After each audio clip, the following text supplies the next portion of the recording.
Hello everyone! Nandito tayo ngayon at kasama natin si Mr. PJ Kusing, isang businessman at meron siyang testimony about our amazing pure organic barley. Hi, thank you for inviting me para dito sa pag-share ng amazing barley na legitimate by Maritoni Fernandez. I'm the number 9 in the world pancreatic cancer survivor. At that time, hindi ko kine-claim na because of barley gumaling ako dun sa pancreatic cancer. After yung naging pancreatic cancer, so for 23 years, naging cirrhosis of the liver, 40% nung liver ko.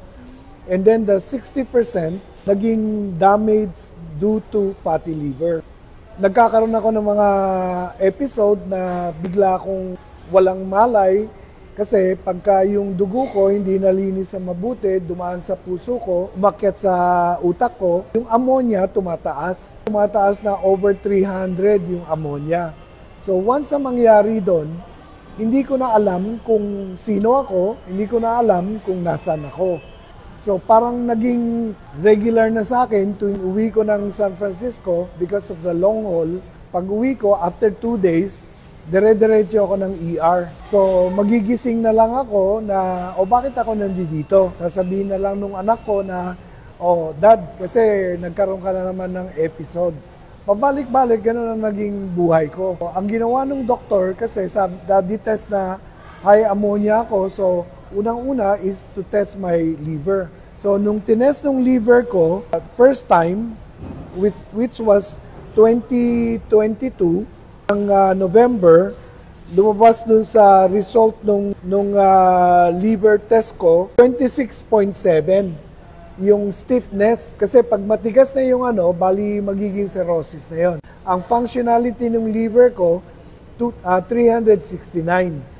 Tapos nung August na 2023, dahil kasi hindi tumigil yung mga episode ko, sabi ng doktor, magpa-test ka ulit para malaman natin kung ano na yung condition ng liver mo.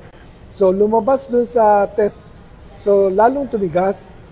Tapos yung functionality ng liver ko, naging 370. Doon na nasabi nung doktor sa akin, I have to change my diet, I have to watch na hindi tumigas lalo yung liver ko. Otherwise, I won't live after 6 months. Nung narinig ko yon, medyo na-depress ako.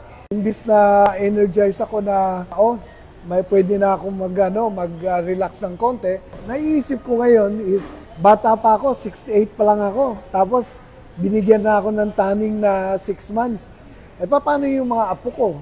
Hindi ko pa na-i-enjoy silang lahat. Mga anak ko, siyempre, maski na malalaki na sila, being a parent, worried ka pa rin kung anong mangyayari sa kanila. Kasi iba na yung nandiyan yung parents mo. Katulad ng when my dad died of cirrhosis of the liver, he was 61 years old. Nasa States na ako noon. Nung bumalik ako dito, so nalaman ko na may cirrhosis of the liver siya because he's a heavy drinker. Na-depressed na ako, hindi ko na alam kung anong gagawin ko.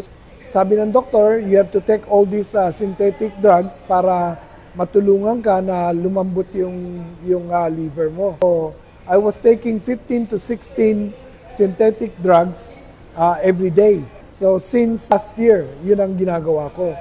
Tapos sabi ng doktor, para hindi ka masyado ma-depress, total mahilig ka naman mag-golf, maski nakasama ka lang dun sa cart, hindi ka maglaro, para mainitan ka lang ng araw, mabuti rin sa iyo yan.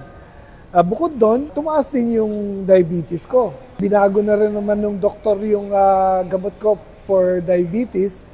Tapos sabi niya, kung hindi mo makontrol yan, ang next is insulin na. So, I start taking barley February 1 for 10 days. After 10 days, ang na-discover ko, yung cognitive sense ko luminaw. So, hindi na ako nagiging makalimutin, hindi na ako nagpa-pass out, pero pinagbawalan pa rin ako mag-drive. Hindi ako pwede mag-drive kasi just for precautionary reason. I started taking that, umuwi ako ng San Francisco, hindi ako na emergency, pumunta ako ng Kuala Lumpur after coming from San Francisco, pagbalik ko from Kuala Lumpur na 5 days, hindi rin ako na hospital. Tapos pumunta ako ng Bacolod, sabi ko, sa palagay ko, kailangan ko i-test muna kung ano yung result ng FibroScan. So, May 30th, nagpa-test ako ulit ng liver ko. Ang lumabas na result, 22.2 ang stiffness. So from 30 na matigas yung liver ko, naging lumambot. Tapos yung functionality, ang normal is 20. Ako 22.2. So it's close to normal. Tapos yung functionality, ang normal is 200. Yung sa akin, lumabas 205. So sabi ng doktor, huwag ka muna masyadong mag-celebrate. Kasi of course, natatakot yung doktor, baka hype lang yan o yung kung biglang nagbago lang, ganon. Sabi niya, itest na natin lahat. So lahat ginawa ko na. Nagpa-ultrasound, nagpa-complete blood test, nagpa-EKG ako, lahat normal. So sabi ng doktor, ano bang ginawa mo? Bakit normal ka? So medyo nahiya ako noon kasi sabi ko sa kanya, wala naman akong ginawang bago. Yung sinabi mo sa akin na kumain ako ng 5 sabang saging, ginagawa ko naman yun, pero hindi naman nakatulong sa akin yun eh. Lumabas nga na tumaas pa nga yung stiffness ng liver ko. Pero nung tinek ko yung amazing pure organic barley, yan ang naging resulta.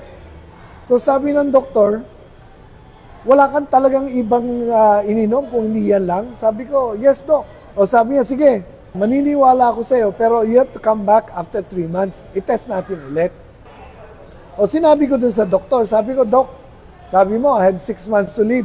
I might outlive you. Sabi wow. Ganun. Because of the barley na iniinom natin. So, lahat ng mga kaibigan ko, nung nakita na gumaling ako because of the barley, nagtanungan sila tuloy ngayon sa akin. So, sabi nila, siyempre, wala akong alam tungkol dun sa opportunity side of the barley. Ang alam ko lang yung health part of the barley. So, pinakita ko sa kanila, nung umuwi ako ng San Francisco, nakapag-drive ako, yung mga dinner namin, mga lunch namin, ako na lang nagda-drive. Dati, pinipick up nila ako, tapos ingat na ingat sila. Sasabihin nila, sige, 4 hours na tayo nakalabas, uwi ka na, magpahinga ka na.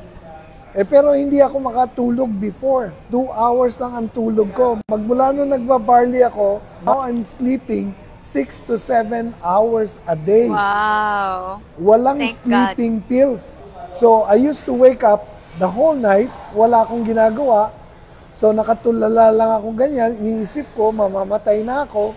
Ngayon, napaka-energetic ako. Nakakagawa ko ng 3 to 4 appointments every day. Wow. Hindi ako napapagod because of our barley. Yes. Ganon. So, yung mga kaibigan ko, nag-sign up din. Kaya nung pagbalik ko dito sa Manila, dinala ko yung application, binigay ko dun sa mentor ko, tapos sabi nila, mentor, nabawi mo na yung kumita ka ng 325,000. Ganun ang sabi ko. Sabi ko, no, hindi pwede yun. Ganun kadali. Sabi niya, ganun kadali. So, sabi ko, kung ganun, nakuha ko na yung pangarap ko kasi nung kinausap ko yung mentor ko, ang sabi ko sa kanya, sabihin mo sa akin kung paano ako makakatek na tong barley na to for life na hindi ko na kailangan bayaran. So, nung nag-sign up ako, I paid 198,800. Binigyan ako ng 250 boxes, which is worth 250,000. Nung April, pag uwi ko dito sa Manila, yung weekend na yon, nakuha ko na kagad yung 320-something thousand na binigay sa akin ng IM Worldwide. Hindi pa nila binawi yung mga products na kasama nung kinuha ko. So, nung binilang ko yung 2,000 and 250,000 worth of products, I could take it for 6 years na hindi ko na kailangan bayaran. Wow! So dahil sa excitement na yon, so sabi ko, I have to be a good testimony, a good ambassador of hope para mas maraming tao na makaalam na itong barley na to is so miraculous and it's very effective. I'm PJ Kusing. I'm worldwide. To God be the glory.